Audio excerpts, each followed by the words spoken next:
Father, if you are willing, remove this cup from me, yet not my will but yours be done. We say this prayer day after day in the hope that we don't have to suffer the pains and the suffering of hurt and loss.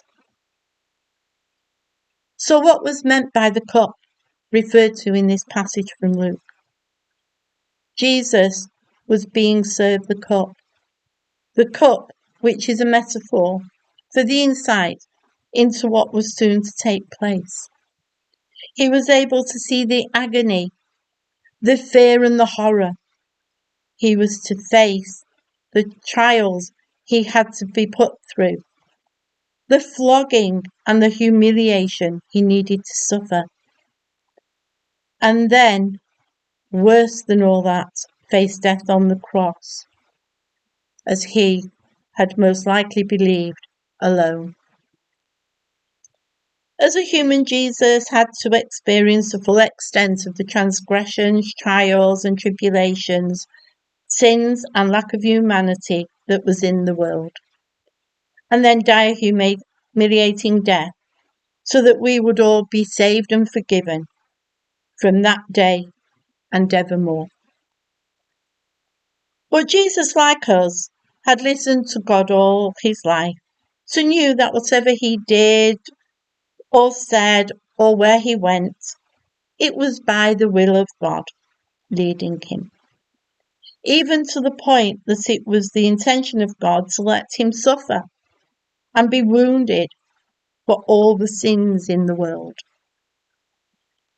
I'm pretty sure that if we were aware that we were about to suffer the most horrific pain imaginable to us, we'd want to turn and run in the opposite direction, and we wouldn't have the strength to carry on in the same direction for the tremendous fear that we felt. Father, if you are willing, remove this cup from me, yet not my will, but by yours be done. In those moments that Jesus was praying, when Jesus is asking his Father for help, he was most likely testing his own faith. I'm pretty sure that he would have been asking himself and God, is it really God who has been guiding me all my life? What if nothing changes when I die? Is all this pain and suffering really necessary? Have I been led by God or my own beliefs? And even in hope, will it be as it was with Abraham when God told him to sacrifice Isaac and God stepped in at the last minute to save Isaac? We must remember that Jesus' faith in his Father had been tested repeatedly by the devil, and each time Jesus won the battle. But this time, Jesus was showing his true fear of what the future held for him, even to the point that he felt God had forsaken him.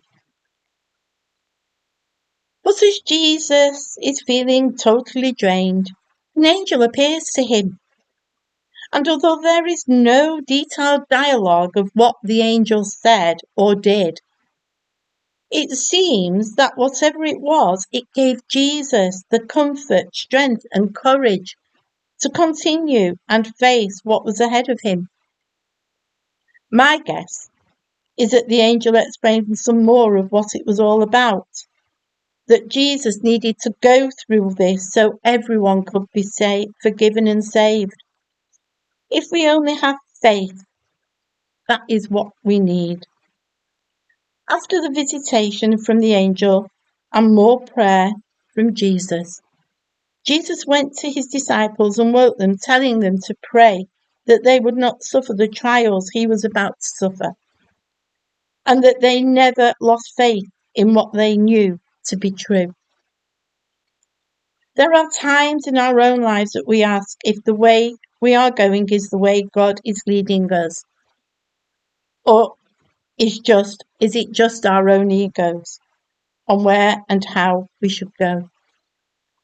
I know I definitely have, and the answer doesn't always become clear straight away. But like Jesus, we need to have true faith in God the Father. For whatever He has in store for us will be made known at the right time. But we do have to remember to pray in earnest and faith, just like Jesus did that day on the Mount of Olives. Amen.